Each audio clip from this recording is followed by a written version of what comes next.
Okay, after a bit of fiddling around, I think we've got the technology worked out. Welcome, Ian. Thank you for finding some time to chat today. Thanks for having me. When we were lamenting our technological issues here a few minutes ago, you mentioned the siren song, and I wonder if that's a sort of central image for you. If being, we're talking about the Outlaw Ocean and the challenges and the temptations and the dangers and the suffering, and I mean, the siren song sort of sums a lot of that stuff up, doesn't it? Yeah, I think it mostly sums up the ocean itself as the siren, and that, there's something deeply alluring about the place, but it can be dark and dangerous. Yeah, yeah. So is the Outlaw Ocean, this is your most recent project, right? It is. Yeah. And is it an ongoing work, or have you finished it and at this point you're promoting it and then you'll move on to something else? It seems like you're sort of the sort of journalism you do must form a lasting connection. It must be hard to move on from one project to the next. Yeah, I mean, this project more so than any other. So I was on staff for 17 years at the New York Times doing investigative projects, which typically would last maybe 2 years. And then in 2014, I started the Outlaw Ocean reporting for the paper, and that series ran in the New York Times for 2 years. And then, editors normally want you to move on to a new topic, but I decided to take 2 years off to go write the book and go back out to sea. And so I did that for 2 years. And then when I came back, I went back to the paper for 1 year and just found myself too captive by the topic, and also too struck by the sort of lack of this sort of journalism about the space and the issues. So I decided to leave the paper and create my own small nonprofit journalism organization to continue producing these sorts of stories. And so we're now 2 years old, the Outlaw Ocean Project, it's called, and we have a staff of 10, and we produce, 8 to 10 big stories a year for the New York Times and the New Yorker and, the Economist and others. That's got to be a really difficult situation to be in the sense that these news organizations used to have the funding and, were structured in such a way that they could afford to send someone like you out on a long project. And now you've got to sort of do it all yourself, almost on spec, and then place it in these organizations. Are there other people doing this? This seems to be a real difficult moment, sort of a transitional moment, and you're holding on in a way to something that seems to be slipping away in terms of journalism. Yeah, I mean, I think in a weird way that the sort of the market and the profession of journalism has been changed hugely by the internet, and one of the consequences for legacy outlets like the New York Times is that they are pulling back from long form investigative international journalism because it's expensive, very expensive. So that has made in its wake, in the void created, there have been these boutique nonprofit outfits that have emerged to try to fill that gap. And so ProPublica, I think, is the most famous and one of the first that is a similar model. It's all philanthropically funded, and they produce their own stories. They maintain ownership over them, and then they partner with distribution outlets. Then the Marshall and ProPublica was started by a New York Times guy, and the Marshall Project was started by another New York Times former executive editor, Bill Keller, and that focuses on criminal justice issues, similar model. And so the Outlaw Ocean Project, because both of those people are former colleagues. In fact, Bill Keller hired me at the New York Times. I sort of wanted to mimic that model. It's brutal in some ways and delightful in others, in the sense that, funding your own journalism through philanthropic dollars is not a sustainable model, and so you can probably jumpstart something, but you can't grow and last in that framework. So what we do is we've tried to figure out creative entrepreneurial methods of weaning ourselves from the philanthropic dollars. They fall in two categories. One is really just a plea to individual readers who want to put up $5 a month, something very small, but to support you in particular and your organization. And that's been decent. And then the other is collaborations with different types of artists. We have a big music project that we've spun off where we team up with musicians, hip hop, electronic, classical, you name it, from all around the world. And we make music tied to the journalism using some of the sounds and the reporting. And then we publish the albums, and anything made on the music, 50% goes back to the musician and 50% goes into the nonprofit for more journalism. And that's been very successful. We have over 500 musicians and 90 million listeners. And so we're trying to sort of scale that entrepreneurial model up and move into animation, video game, mural art, other forms of collaborative art efforts that get the reporting out further, but also maybe in a small way fund more of the journalism. Well, that's interesting. It almost makes me hopeful for the future of what you're doing. I mean, it must be really hard for you because you're trying to do 15 different things simultaneously. But it sounds like you're establishing a model that other people might be able to follow down the road a bit. I think so. I mean, I think the model of collaboration with other types of creators is definitely replicatable. I think the specific model of doing music based on the stories, time will tell whether that can be replicated. We're making it work because we built a sort of custom design thing from the ground up. Whether it's transferable is hard to say. But we even in the very way we report when we're out there, we're always making sure we're capturing audio at the same time as video and stills and the written word, so that we can grow our and so you really have to think about this on the front end so that you have the right type of material on the tail end to do this sort of stuff. But yeah, I think there is real possibility, and collaboration between journalists and other types of creators doesn't happen enough. Yeah. So adding another hat to your many hats here, you're also an anthropologist, am I right? I would say retired, former, I went to grad school, and that was my, I did my doctoral work and field work in cultural anthropology. And then I pivoted into journalism. And I think journalism of a certain sort is a kind of short order chef anthropology, Right. if done well. But yeah, that's my training, my academic training. That's interesting. And you did your field work was it Singapore or Malaysia? No, so I did my fieldwork in Mexico and Cuba, primarily in Cuba. Oh. I lived in Cuba for a while, but I ran away from my dissertation. My procrastinatory period was in Singapore when I was burnt out on 3 chapters in and cold winters of Chicago and needed a break. And so I went and got a job on a ship in Singapore. That's why you remember it. And that was my first exposure to seafarers. Yeah. Right. I've got some personal connection with this stuff. I after college, I hitchhiked up to Alaska and spent 2 summers working in the fishing industry. So when you were describing the fish guts and the slipping and sliding around and all the heavy machinery and all that stuff, when I was looking into your work, a lot of that's familiar. I still get that when I go to a fish market and I just smell that. For most people it would be disgusting. For me, it smells like youth. And where exactly in Alaska? What type of fish? Tell me a little more, if I may. Oh yeah, the first summer I worked in a cannery in Kenai. That was 1983, and then the second summer I went down to Seward and just total strain. I have no experience on boats or anything, but somehow I got a job as a deckhand on a tender that was working out of Seward in the what's it called there, Prince William Sound, and then that boat was based in Kodiak. So at the end of the summer, we went to Kodiak. And nice, wow.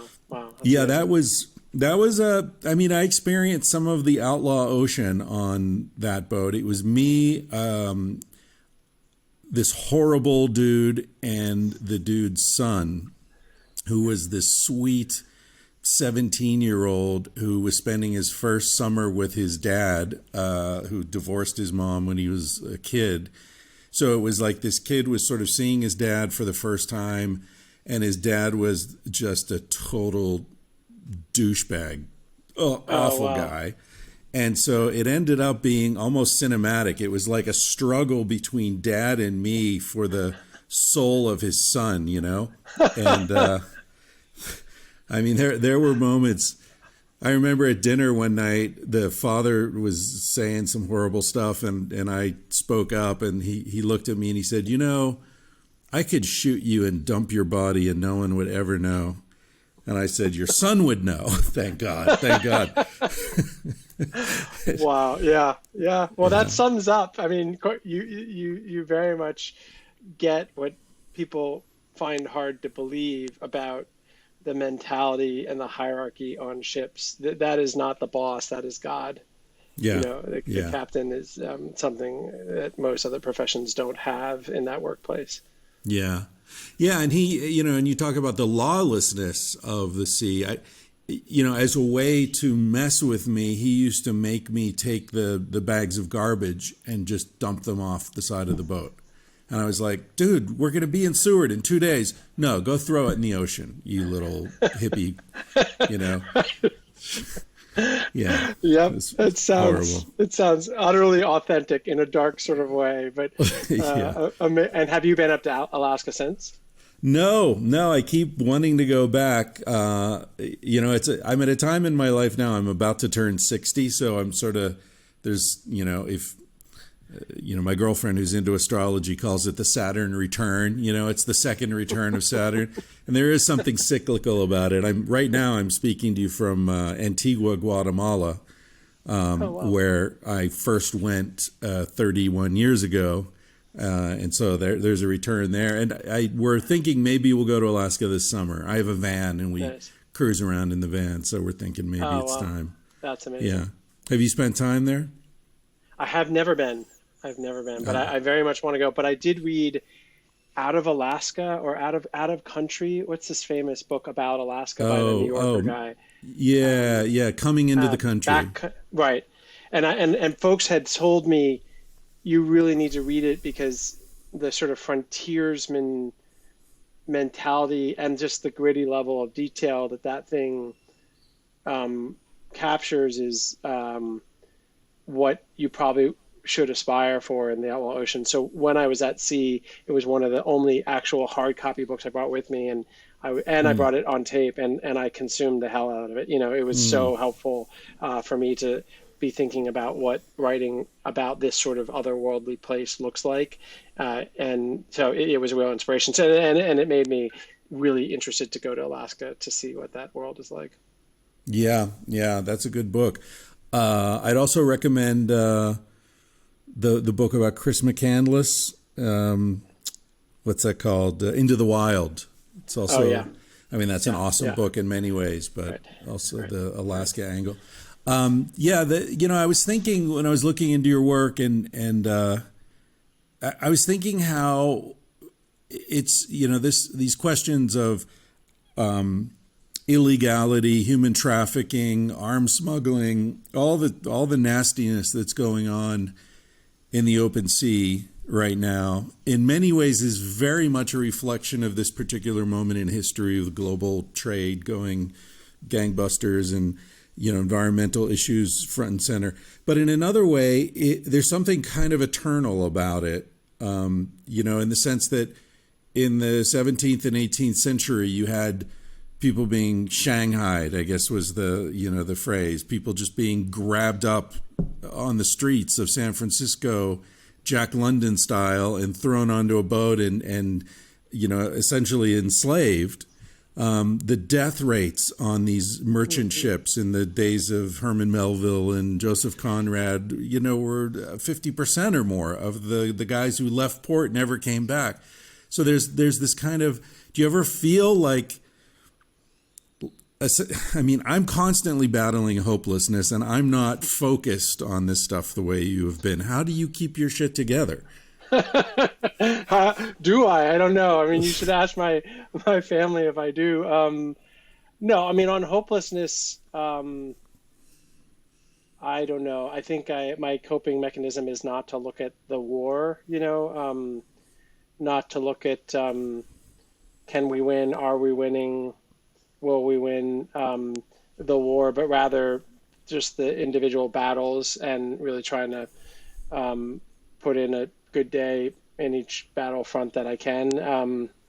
And I think that the hopelessness in a weird way is almost the fuel that motivates me to keep going in the sense that it's just there's a lot wrong out there, and I was born through that fateful lottery into conditions that are not Mumbai or Mogadishu or Kabul, you know what I mean, or as a female in any of those places. And, like my point being, I was born into a pretty lucky situation, and that shackles me with some serious guilt about what I owe, whatever, the universe or my fellow man or whatever you want to say. And so the notion of not trying to focus on doing my little part on this effort is it's scarier to me to think of the demons I'd be haunted by if I wasn't doing this sort of stuff than the things that might seem scary when I am doing this stuff. I guess I put it that way. Right. And have you always felt a sense of responsibility? Where did that come from? Yeah, I think I did. I mean, yeah, for better or for worse. And I don't say this with a sense of pride. I say it as sort of a matter of fact, and sometimes loathsome, annoying fact, because I envy those who aren't shackled by this. But yeah, as long as I can remember, I found one of the most troubling things in the world around me that so many people weren't haunted by this stuff. Like even when confronted with the disparity in stark fashion, that it didn't get to them more than it does. And quite honestly, that it doesn't get to me more than it does. I function fine. I go through my life. I live in a pretty luxurious middle-class existence, and such horrific stuff is happening. And so the ability to compartmentalize is obviously key to sanity, but at the same time, it's pretty insane.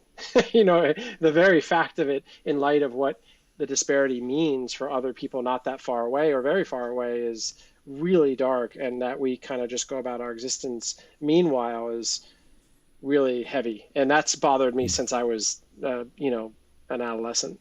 Yeah.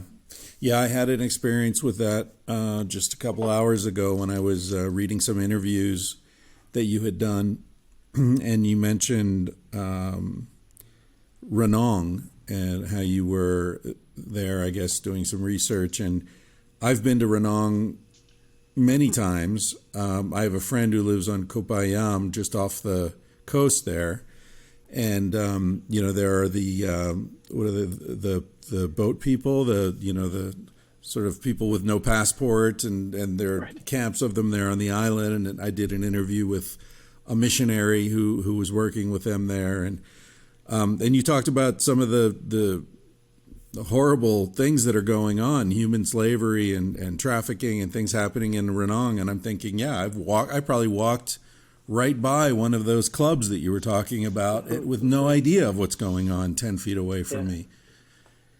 Yeah. And we all do. I mean, I am not on some higher ground than anyone else. So it's just a reality that I think we all, if we're honest, have to reckon with. Yeah, it's almost like the industrial food system. People look at the pork chop and have no idea what's going on at the slaughterhouse or the transportation or the, the destruction of the environment. It's just, I mean, I personally am constantly struggling with this stuff, like trying to not see the whole picture because the whole picture is so overwhelming. Mm-hmm. Yeah. No, it's a funny thing, right? I mean, the distance between producer and product is so wide now, and often so tangled, and often so intentionally murky. But you have, like you said a second ago, And then things happen like the pandemic or the global supply chain lockdown. And you're like, whoa, like a little thing can cause a domino effect, which is still gripping our economy and could tip us into recession. So as distant and murky and whatever as we might think we are, a bat in some cave in China can shut the planet down in 6 months. I mean, think about that. That's amazing. Or, a clog in, the Straits of Suez and LA left for 2 weeks can tip the planet into, it's just so, we are pretty darn connected, more than sometimes we realize, for better and for worse. You can also have positive chain ignite in similarly rapid fashion. Yeah. Having spent this time in the ocean, do you feel? I've read in these interviews you recommended more rules and more enforcement to try to forestall some of these tragedies that you witnessed at sea. But how does that work? I mean, we've got, we're talking about Alaska and this frontier mentality. Isn't the open ocean is the frontier, right? It's like the eternal frontier in the sense that national laws end whatever 10 miles out or whatever the margin is. Out there, it's a whole different world, and people are, they're flagging their ships in Panama or wherever it's cheaper, and it's there. People aren't even. Everyone's sort of disguised, and it feels hopeless to me. Like, how are we going to police the open sea? How would that happen? Satellites or drones? Well, yeah. First, I would say kind of what I was saying before is, a version of this point is the question sometimes I get, which is, so how do you solve the Outlaw Ocean? And my answer is like, well, not unlike if you asked, how do you solve injustice? The first thing you do is you don't ask that question because it's completely unanswerable. Right. And so you don't solve the Outlaw Ocean. And this is my metaphor about war versus battles. I think moving away from looking at the war and being overwhelmed by the war, it's important to recognize there is a war happening, but then coming down in the Outlaw Ocean framework and thinking instead about, okay, there are a lot of different, the Outlaw Ocean is 15 chapters, each one tackles a different thing: murder of stowaways and ocean dumping and arms trafficking and sea slavery and illegal fishing. And, there are some cross-cutting fixes that I think actually can go through a lot of the silos, and you cited one of them. Like, the potential to just have better monitoring of what's happening out there is a prerequisite to virtually everything, whether it's wage theft or murder or dumping of oil or illegal whaling or ocean plastic. And, if you don't know what's happening out there, then there's no chance in hell that any player, whether it's companies or governments or, a cabal of investors, on the board level at a company, activist investors or whatever, class action lawyers, whatever is the stakeholder group, if you can't even lay eyes on the problem in a sustained way, then you can't. So that's one huge thing.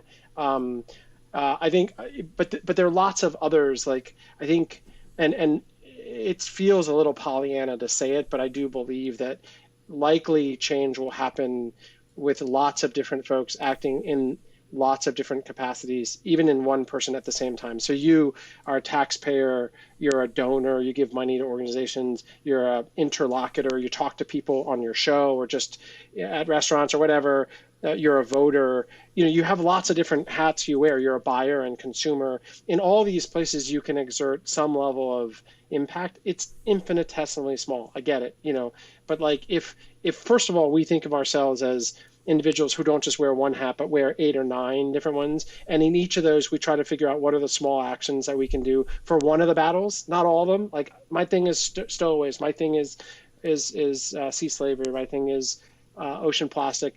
I'm going to really try to double down, and I'm not going to buy that product. I'm going to have a conversation with my girlfriend. I'm going to, I think if people start doing that, the collective pressure does work. You look at blood diamonds, or you look at sweatshop garments, and you look at dolphin free tuna. You look at other supply chain moments in history social movements around product lines or whatever. And usually the sociological autopsy reveals that it was a whole bunch of things that came together, and they turned a corner. They didn't fix it. The war was never won. The shit's still happening, but like it's way worse than it was before, and that's probably a multilateral thing. That's my theory. Right. And the first step of that is to bring attention to it and get the information out, which is obviously what you're doing. Is it, I mean, are you going undercover? Because when I read you talking about how you do interviews and you do a lot of research and you're very transparent about who you are and what you're doing. But it seems to me like that would make it very difficult. Like, what captain's going to let you on his ship if you're going to expose the wage slavery or the garbage dumping or the oil being, dumped into the ocean? Yeah, I mean, it's a good question. So most of the reporting was done at the Times or under the Times rules. And, tier one venues, the Washington Post, the New Yorker, the Times, don't tend to sanction undercover. You can do things. We send reporters in to Syria during the war, and they're not allowed to be there. We routinely cross lines in journalism, but misrepresenting yourself is one of the rules that most outlets of a certain sort don't abide by, and I agree, generally speaking. So I don't go undercover. I don't announce myself in bright colors when I go to Songkhla, Thailand, and I'm attempting to get on these ships. But when I'm talking, so to answer your question, if when we're doing the sea slavery reporting, we're trying to get out onto certain vessels that are 250, 300 miles from shore. Getting the first captain to take us out the first 50 miles to get us on the next vessel is the hardest, and it actually gets easier with each hopscotch, because the further out you get, the less those guys care about the New York Times or some English-speaking journalist or whatever. They're bemused and befuddled as to why you want to get on their ship. But if you just say, and you also don't talk in terms that are automatically, you don't want to deceive them, but you don't want to use terms that just don't compute, like trafficking or sea slavery. You say, look, this is a brutal line of work. Violence happens here in both directions. Your guys jump you, mutiny, you beat them when you need to send a message. I just want to capture what is going on here. The world doesn't know how this work occurs, how difficult it is, how dangerous it is for lots of parties. And, would you let me and my team come on for 2 days and try to show the world what you do? And, normally they say, yes, but you can't photograph me. You can't name my ship. They lay ground rules. When we tell you get out of the way, get out of the way. But fine, because you're a curiosity to them too. And if you've done your initial pitch well, then they size you up as, seemingly a straight shooter, who knows a little bit about their world. And that usually is your ticket. And that's accurate, because, you're not there to get them personally in trouble. You're there to just show what's going on, right? And you don't need their name or their face to do that. Yeah, I mean, it brings us back to Ranong, right? That exact incident is a place where you suddenly feel sullied as a journalist, as you well know, when you embrace that point you just made too much, right? So you might witness things where you ethically as a human, not as a journalist, feel like I need to get involved with this person right now. I need to do something right now, even if it compromises the story, because to not do so is pretty dark and self-serving. And those moral conflicts come up once in a while where you feel gross for having cared more about your story than it. I mean, the whole rhetoric, as you well know, is yes, but your story might change the rules of the game, might change and help this person if you play your cards right and get to the place in time. Some days I believe that rhetoric, and other days I think it's bullshit, and it's just a cover for wanting to do my story. Yeah. There was a time in the 80s when I was considering trying to get into photojournalism as a career. And I was living in Manhattan. I took some classes, and I remember one of the teachers was a prize-winning photojournalism. I forget his name, or photojournalist. He'd lost a foot. He stepped on a landmine in Rhodesia or somewhere, and he'd covered El Salvador, just really in the muck of this stuff. And I remember one night we went out for drinks, and he was talking about how he was totally committed to that perspective that you just described, to the point where if he walked past someone being murdered, he would photograph it. He would not try to help the person. And if the person was lying there bleeding to death, he would take photos. He would not try to staunch the wound, And we were just aghast. Like that was just such an incomprehensible thing to say. But he went and he told us this story about how he was in, I think it was Rhodesia, and there was a war happening, and this family sheltered him. And then the militia came, dragged the family out of the house, didn't bother with him because he was white, and he photographed while they murdered this family that had sheltered him. And I think that's how he won his Pulitzer or whatever it was that he won. And it was just like, man, I can't imagine the conflict, like I am here to witness. I am not here to intervene. And I understand it and I respect it, but I guess it's like a surgeon, right? You have to cut into someone to save them. There's some kind of purity that's foreign to me. Yeah. No, I mean, my he's now retired, but a federal judge, and we used to have these really heated debates about the law, and abiding by the law, and it's a similar core tension, right? If you believe in the law writ large, to the extent that every part of it and every manifestation of it has to be abided by, then that's you. You're a fundamentalist at some level. If you think that maybe in some places the law is unjust and wrong and should be opposed, and you're willing to break it, then there's quite historical precedent for lots of people that we now look fondly upon, but at the time were considered, and I sort of feel like the same way. And I said, when we were growing up, I was like, I can never go to law school because I can't swallow that pill. And similarly in journalism, I've never swallowed the pill all the way to the extent that your professor has. I couldn't do that and live with myself. I don't believe in the profession of journalism to that religious fundamental degree that I think that's the right ethical thing to do.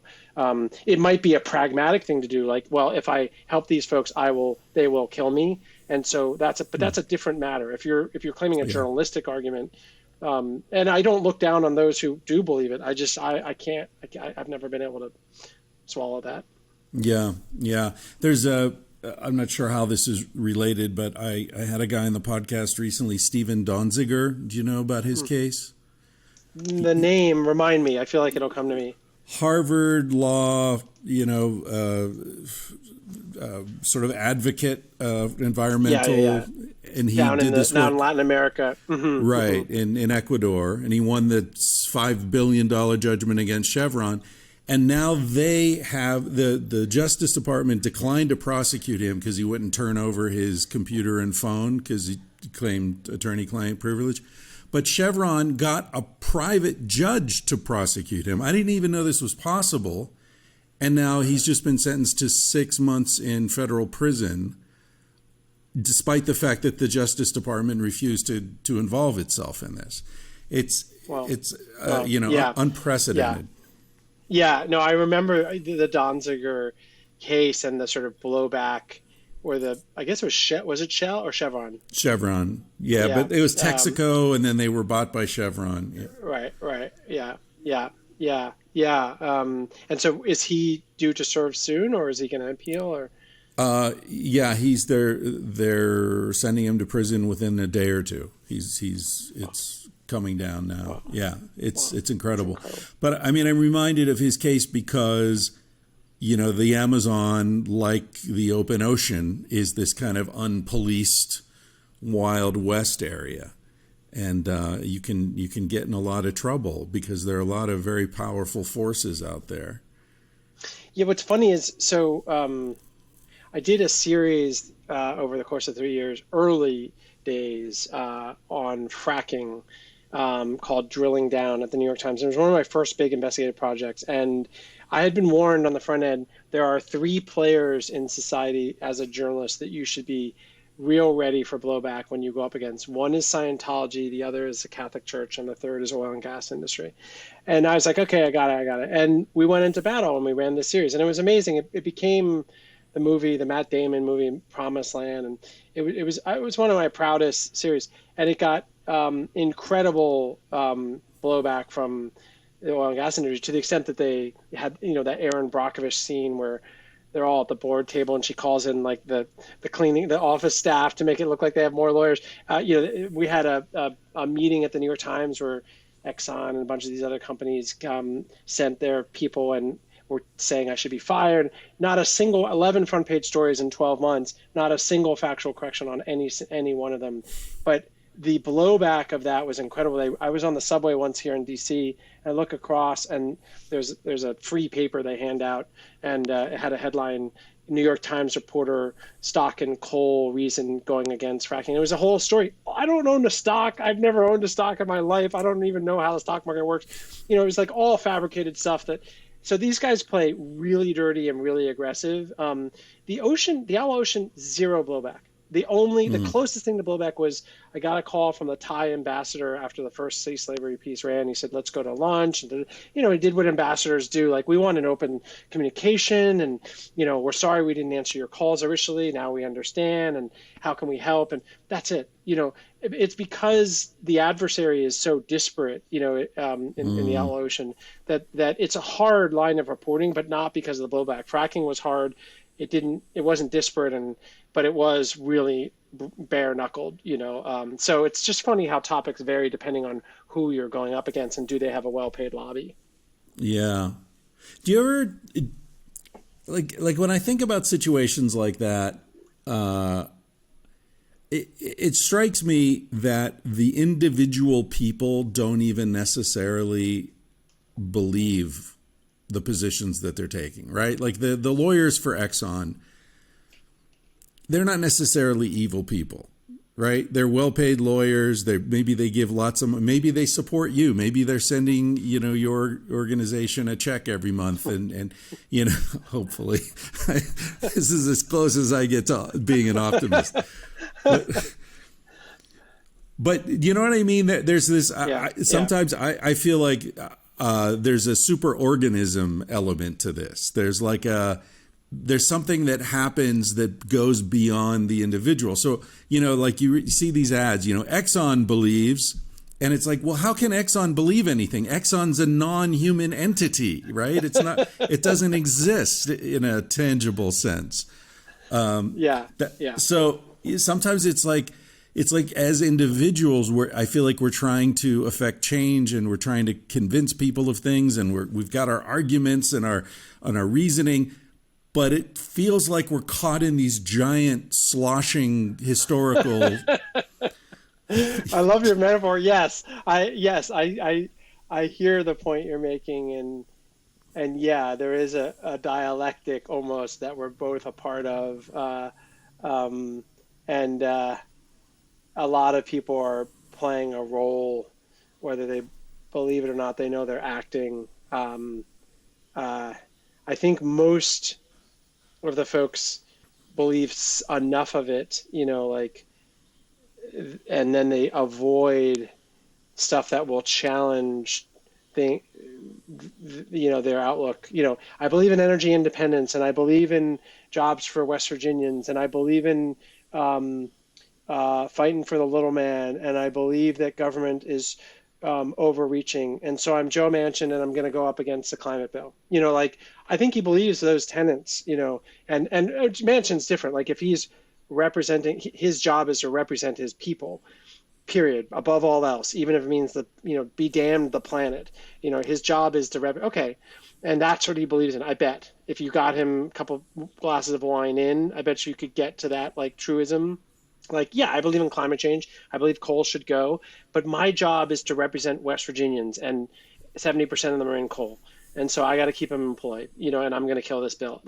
That's, I think, what these folks believe in. Same thing with the the fracking folks. Like, they don't read really closely and challenge their beliefs and think, maybe I shouldn't have this job in the first place, because it's going to end up hurting West Virginians in 30 years, even if I help them in 3.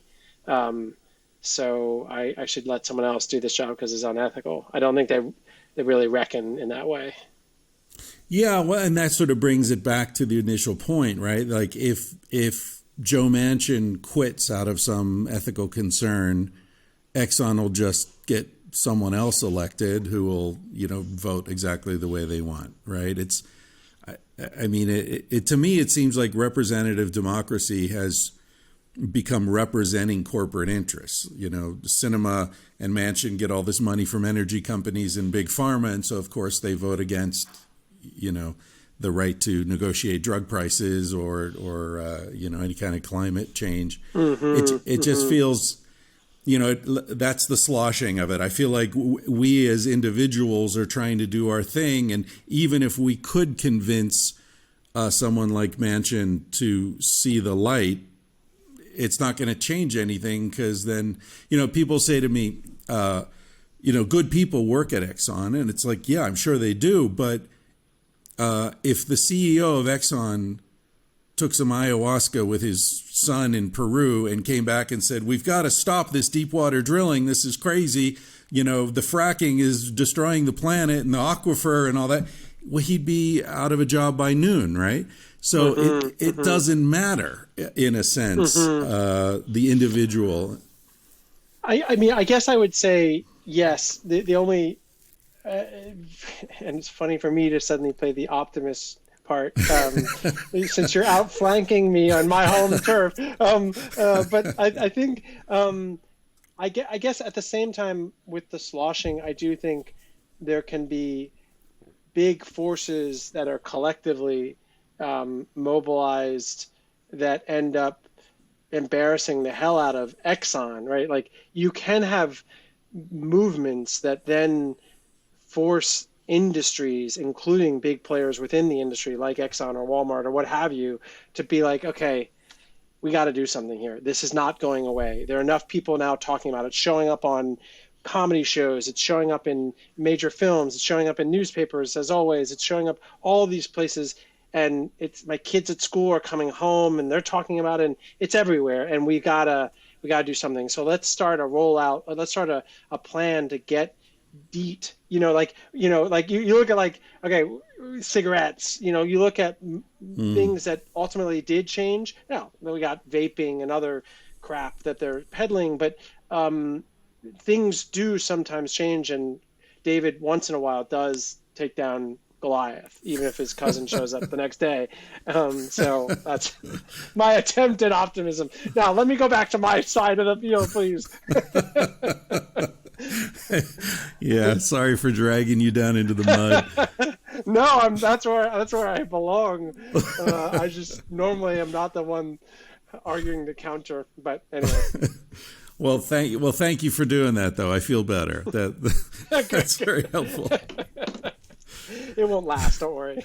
Yeah, it never does it? Yeah. So what's your next move? Do you have something else planned? Are you going to assault some other great evil? Slay another dragon? I think I'm going to stick. I'm going to run my head at Goliath. This Goliath for a while more. So in the Outlaw Ocean project, we got a staff of 9. We're 24 months old.